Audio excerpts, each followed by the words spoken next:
What's going on, yo? I'm here to talk about the buffs and changes I made to Barraskewda from my ROM hack. But before I get into all the buffs and changes going on screen, I recommend if you're new here to pause the video and read the description. I've got a bullet point list explaining the key points about a ROM hack and the way I balance it, so definitely give that a read.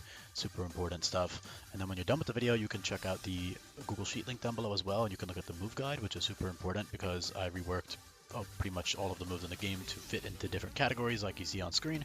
So definitely give this a look when you're done with the video. It'll help you understand just how Pokemon function because, again, moves are the entire game, right? I mean, the effects and power of the moves is going to determine how the game plays. So give all that stuff a look. And of course, I'll cover some of it in the video, but I don't always have time for everything. So Barraskewda, very straightforward buffs and changes here.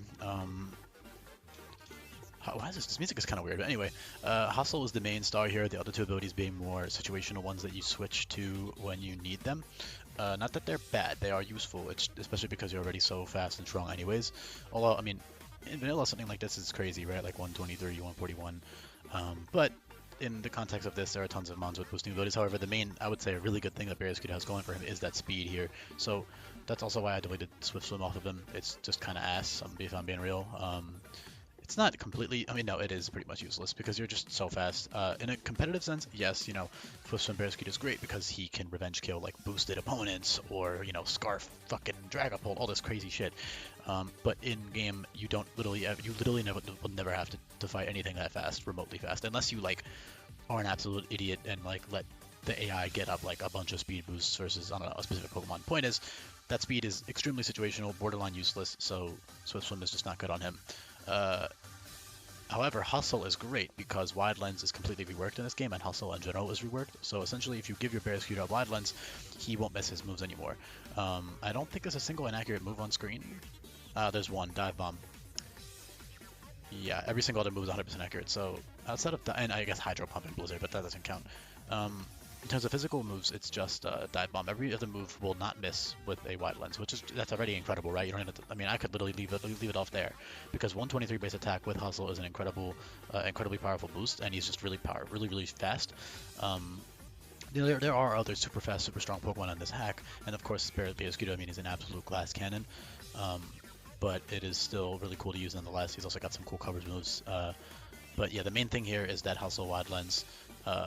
And essentially, it's almost like a free choice band in a way. Obviously, it takes up your ability slot, but it's like a choice band, but you can switch your moves. So it means you can run your coverage moves. Not to mention, if you get like, I mean, any Terra type is good on him. But if you get like a high base power Terra stab, like Bug or Fighting or Ground, for example, because you have like 120 base power moves there. Hyper Drill being essentially ground type Wicked Blow, Close Combat and Mega Horn being close combat variants, stuff like that would be really good. Um, Even like normal, with double edge and stuff. Flying with dive bomb is pretty cool, although I'd probably rather use drill peck because dive bomb requires another accuracy boost, which isn't impossible to get. Another really cool thing with hustle is that dive and a couple other moves won't miss, period. So as you see on screen, there's a whole list of them that won't miss, period. So you don't ever have to run even a wide lens with them. And especially something that's especially cool is that dive and smart strike both give you +1 accuracy on top of not missing. So dive being stab, which is great, and then smart strike is nice little coverage. So you can click those moves, and then you automatically don't miss your moves anymore. So you don't even need to run wide lens at that point. You can run dive and then click whatever attack you want to run, or you could do dive, wide lens, plus dive bomb, some shit like that. Dive bomb, essentially, if you don't know, is flying type high jump kick, and it's a level 30, so that's super early. They also get stuff like acrobatics, which also can't miss, mainly because acrobatics means you can't run wide lens. So I thought making it not miss was cool for specific hustle Pokemon. Stuff like Flapple will get it as well, and a couple others. And it's pretty cool on Barraskewda. It's a nice 110 power, no missing hustle boosted move. Obviously everything is hustle boosted, but you should never ever use raw hustle in a nuzlocke unless you want to fucking die, especially in something that's this frail. But in general, you should never do that, which is why I've reworked the ability so that way it can actually be consistent. Meanwhile, it limits your held items, or it limits your other stuff. For example, on a really slower Pokemon, hustle is a little more underwhelming, if with wide lens at least. But on something that's this fast, the wide lens hustle goes absolutely crazy. Even on Barraskewda, I mean, 68 attack, 116 speed early game with that hustle boost is incredibly strong. 68 base attack is probably like almost 120 base attack equivalent. If I had to estimate, I'd say about 115-ish. I could check it. Fine, I'll fucking check it, man. Alright, hold on. neutral nature. Yeah, 336. That's like 115. The neutral nature. Yeah, 120 actually. Like 118 or something. Yeah, so I was pretty close. 115 to 120 range. So that's really good. Very, very strong. And then of course you're very fast for early on, and then you evolve pretty early on as well, and then you get even stronger. 123 attack with hustle was well over 200 base attack equivalent. It's like 210, I think, something like that. Again, I'm too lazy to check right now. It doesn't matter. I mean, there are other Pokemon with boosting abilities, tons of boosting abilities, or just high base power moves and stuff, but it is still really cool to have that so versatile because you have your good coverage. I mean, it's not like incredible game-winning coverage, but it's good. I mean, it's really all you need, especially in an in-game context where you can always just, with that move relearner, teach that super effective move whenever you want it. So, if you're hitting something with a Poison Jab, or Iron Tail, or Takedown, or Close Combat, whatever, Drill Run, all these cool moves. You can also use Scope Lens pretty well on him with other abilities. So, yeah, I didn't even cover the other abilities. So, Mold Breaker and Swiftness are really good situationally, right? Swiftness especially on the early game, but even in general, there will be like a decent amount of priority moves on the AI because there are tons of new priority moves in this game. So, once in a while, the AI will have a priority set, and typically they have to have all priority moves in order to be able to use the moves properly. So that you're basically stonewalling an entire Pokemon on the opponent's team, which is really strong.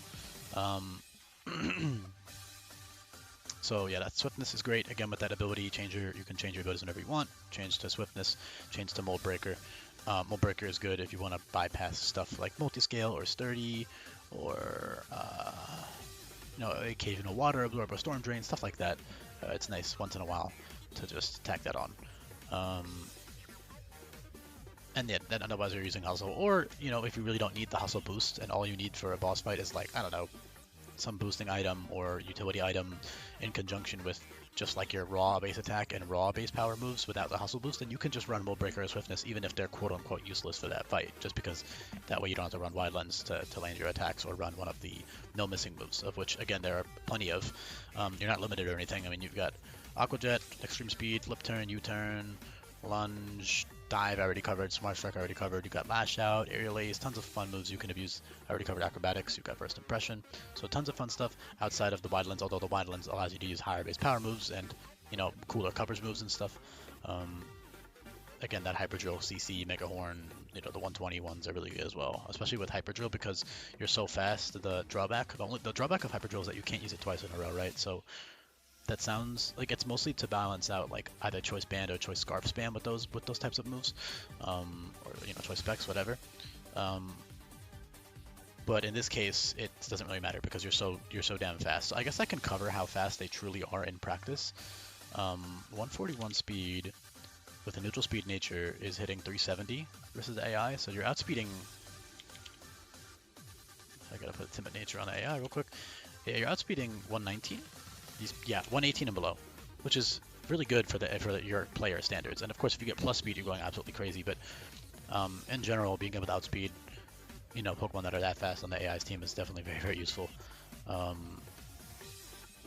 Because you're not guaranteed a plus speed nature. If you get a plus speed nature, then you're going really crazy. Then you outspeed everything, and you can just run your coverage moves, whatever. If you get a cool Terra type, you can abuse that Terra type as well. I mean, both defensively and offensively, it's fun to either give you a dual stab or to just allow you to live a hit you wouldn't otherwise be able to live, because you can always trick the AI, for example, especially if you pull like stupid cheesy shit like Terra Ground or anything lucky like that, then it's like, okay, versus any fucking, I mean, first of all, you get Stab, Hyper Drill, and Drill Run, and second of all, yeah, that would be like fucking probably one of the best Terra types you could get for it, in terms of like cheesing the AI and stuff. So yeah, that's about it. Wave Crash is good old Wave Crash. You can also use stuff like Flip Turn, with that hustle to get that really good damage. You can run like Banded, Flip Turn, Hustle, and just pivot around with your other Pokemon over and over again and get some big chunks going there with Flip Turn or U-Turn. I think Terra Bug would also be sick with Mega Horn and Lunge and First Impression. That's probably the Terra type I would want most in this thing outside of like Ground. But any Terra type is great. Just based on the fact that it's Terra versus the AI, right? So yeah, if you made it to the end, shout out to you. I really do appreciate it. There's a few more things I could touch on. I mean, logically, I think all the abilities make perfect sense. I mean, Swiftness, it's literally like a torpedo fish, and then Mold Breaker. It just fits the vibes. Like stuff like Basculin gets it in vanilla, so it fits his vibes, and it's just a useful situational type ability that can be switched on. That is, with the main ability being Hustle. So yeah. Appreciate it if you made it to the end. I really do. Let me know. Drop a comment, all that good stuff, and I'll be back for more. Peace.